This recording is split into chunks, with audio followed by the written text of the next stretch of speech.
I lie. I'm lying. Actually, I am telling a story.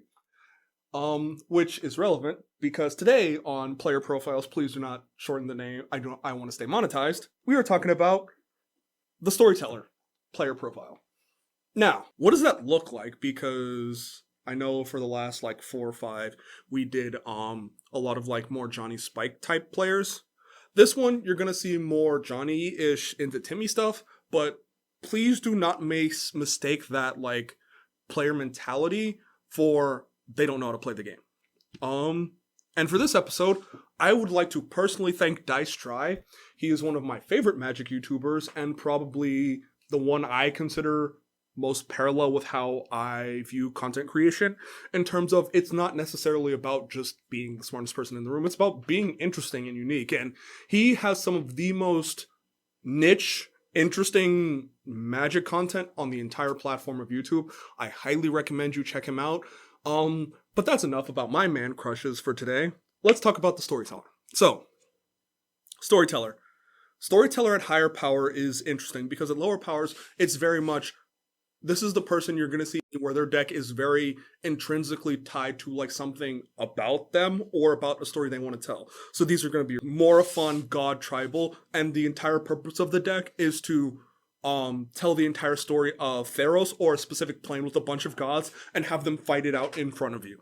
Now, in CDH, this is gonna be a little bit harder to translate in that the way you translate a Storyteller is gonna be different in terms of their decks are going to be very well built, but you're gonna see a lot of recurring elements that are more so tied to them or a story that they have in their mind. So for example, a good way to notice Storytellers are all of their lands from the same plane, from the same set, from the same art? Or do they play lands in a certain way, in a certain order? How they talk about Magic and how they view Magic.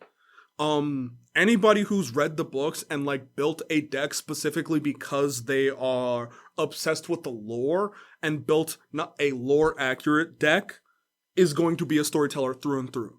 Even if you see it at CDH. So, for example, if someone builds Urza and they specifically refer to Karn specifically refer to the construct he makes as a construct and not a construct, probably a Storyteller or someone super deep into the lore. And odds are you're probably going to have a bad time because they know that deck inside and out because they built it with the express purpose of knowing that inside and out. So, at a higher power level, these players are going to be the people who they're going to know their deck at such a level and be able to like win through seemingly things that they shouldn't be able to win through because they're so intrinsically, it's part, like their deck's almost part of them. It's almost symbiotic, like they're Spider-Man with a black suit. So my recommendation is you beat their teeth in. That's going to be my recommendation. You beat their teeth in and make sure they are dead. Because if you don't, if you give them any space and they're really good and their deck is really well built, you are going to have a bad time. Now, as I mentioned, what kind of commanders you would probably see playing a Storyteller? Odds are it's probably going to be a lore heavy hitter.